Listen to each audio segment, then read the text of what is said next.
Intimate Judaism deals with sensitive topics and uses explicit language. Listener discretion is advised.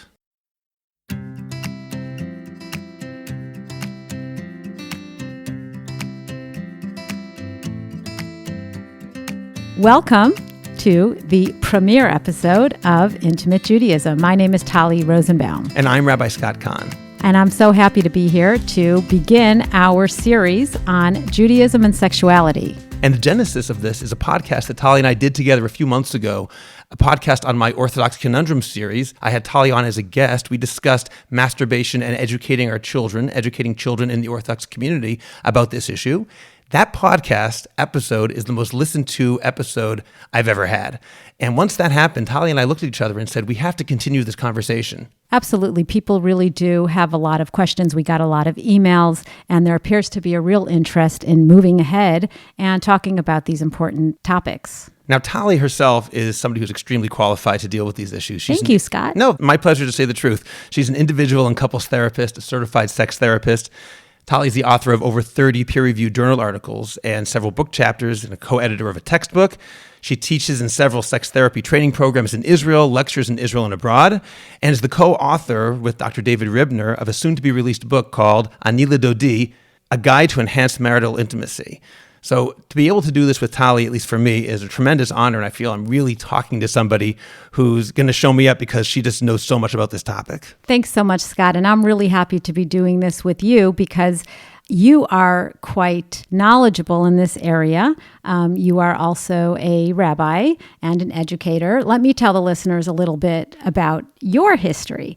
Rabbi Scott Kahn co-founded and was a co-Rosh Yeshiva of Yeshivat Yesodei HaTorah, which was a post-high school yeshiva boys program. Alav Shalom. It was a good 11-year run. It was a good run. And it was noted for its educational innovation and hashkafic depth. He's also taught in several other yeshiva programs. And most importantly, he's really been active in teaching chatan classes, preparing young men for marital life, for intimacy, both halachically as well as providing them with the philosophy and education regarding their marriages and their futures. Also, Rabbi Scott, is a father of 7 children. You wouldn't know by looking at him. He looks really young, but he's got 7 kids and wants to be able to educate them in a sexually healthy way. I do what I can. What are some of the topics you are looking forward to discussing on this podcast? So you were saying that I do spend most of my time in therapy with couples, and so that really exposes me to a lot of what people experience in their lives around marriage, around emotional intimacy, around physical intimacy. And I think there are a lot of topics we can talk about. You can look forward to the upcoming first episode, which will be about the topic of raising sexual healthy children. Specifically, in the first episode, we talk about girls. In the second episode, we'll be broadening that a little bit more. But for the future, we hope to talk about issues such as power struggles over sex, when there are differences in desire for sex or for differences in desire for the frequency of intimate relations. We'll talk about how the NIDA laws, Taharat HaMishpacha, affect sexuality. This is something I've been involved with for many years, back since I was involved in a research study, which was the first research study to study sexual satisfaction in Orthodox women. And I was involved in that study with Dr. Michelle Friedman and Dr. Rachel Yehuda, who's also my sister. So since that Keeping it in the family. Keeping it in the family, yeah. So I think that there's also a lot of life cycle effects on marital intimacy, pregnancies, postpartum, menopause, what happens when there is an illness, God forbid. People really want to know where to turn, what to do. There's not a lot of information out there. There's also the issues of pornography. There's also issues of infidelity. I work with a lot of these issues on a day-to-day basis, and people are really embarrassed to ask the questions. So this podcast, in addition to dealing with these topics in sexuality, intimacy, and relationships, also, I hope, will touch on its connection to Judaism, because people often say, and they're right, that Jewish thought, Jewish law has a very positive attitude towards sexuality. And at the same time, there's a lot of misinformation that's out there. People don't necessarily know what that means. They know that Jews believe in getting married, but don't believe in celibacy.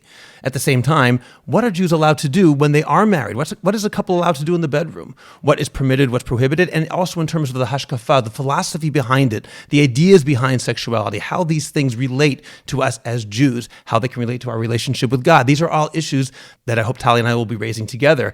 I will say that this is not psak. We're not trying to give halachic decisions over here. Tali and I both would say, if you hear something, you should certainly go and check with a competent halachic authority, but hopefully we'll spark discussion so that some things that may be hidden, swept under the carpet, or people simply don't know about will be able to be discussed in an open manner. I think this would be a great time to send a shout out to our friends Dr. Batsheva Marcus and Rabbi Dov Linzer of The Joy of Text. They were the first podcast to do this. It's a terrific podcast. It's a great podcast. I love it. I think everyone here should listen to them. They should listen to us too. We have a lot to talk about. There are a lot of topics that all these various podcasts are going to deal with. These are issues that must be brought out into the open. And with that in mind, let me mention one important issue which was raised after the previous episode that Tali and I did together, and that's the halachic propriety of discussing these things in public. So I don't want to get into a whole long discussion of that. This isn't a shir. However, there is a Mishnah in Masechah Chagiga, Daf Yud Aleph Amud Bet, which says, Ein dorshin ba'arayot b'shlosha. One is not allowed to teach the laws of sexuality, that's presumably what arayot means, in front of three people. The Gemara discusses exactly what this means, and in the end, the reason seemed to be given is in the name of Rav Ashi, and the Rambam does paskin like this. The reason is because if there are three people in the classroom, two people will be talking to each other, while the third one is talking to the teacher, and then the two people who are not listening that carefully will get a wrong impression. And why specifically with arayot, with sexuality instead of other laws? Because this is something which has a very strong yetzer hara. It's a topic where people want to find allowances. Therefore, if they only partially listen, they might start being mora heter. They may start allowing themselves to do things that are actually prohibited. So the question is, how are we allowed to do a podcast which will reach far more than three people? Isn't this a violation of this halacha? And the answer is absolutely not. It's not a problem. I'm going to give you three quick reasons why not. The first reason, because everybody has got to make sure that if they're going to listen to this podcast, they really listen. That's certainly the point. This is not a podcast which you listen to half-heartedly. Definitely pay serious attention. But that's exactly it. This is not a classroom setting. If you're in a classroom setting and two kids are spitting spitballs at each other, you have to worry about ein dorshin ba'arayot b'shlosha. If you're listening to a podcast, which is one-on-one, or in this case, Tali and I, two-on-one, talking to the listener, in that case, that simply doesn't apply. It wasn't talking about that. Second of all, as I said earlier, we're not giving psak. I'll say it again, we're not giving psak. You can't say what we're saying we said on a podcast and therefore it's mutar or asur. Talk to your local halachic authority. And finally, something which Tali has said to me numerous times, which I think is a very important point. In the world today, when everything is accessible, everything is out there, there's no longer an option to say, well, we're just not going to talk about it and no one will think about it. If we don't talk to you or your children about sexuality, someone else will. And usually it will be the media, television, or even worse, pornography. So it's not even a choice of should anyone talk to somebody. It's rather who's going to be doing the talking. So we both feel that it's more important and more appropriate for us to be doing the talking in a halachically acceptable manner rather than letting pornography tell people what is proper sexuality. Yeah, and with that, I'd also like to quote one of my favorite Gemaras in Brachot Samach Bet. That's the one with Rav and Rav Kahana. Rav is in his bed making love to his wife, and Rav Kahana is underneath his bed listening to Rav. And Rav was not happy about it.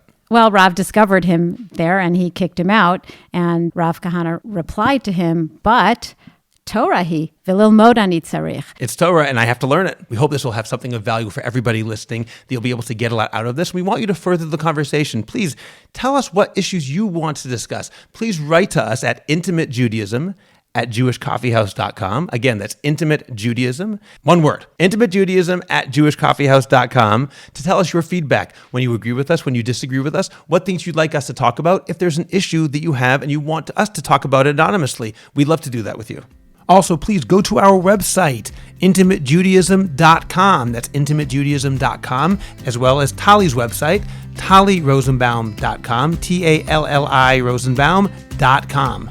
So we will be releasing this podcast once a month. We look forward to your being involved in this community we're creating. It's going to be a lot of fun. Thank you for joining us, and we'll see you again soon on Intimate Judaism on jewishcoffeehouse.com. Bye, everyone.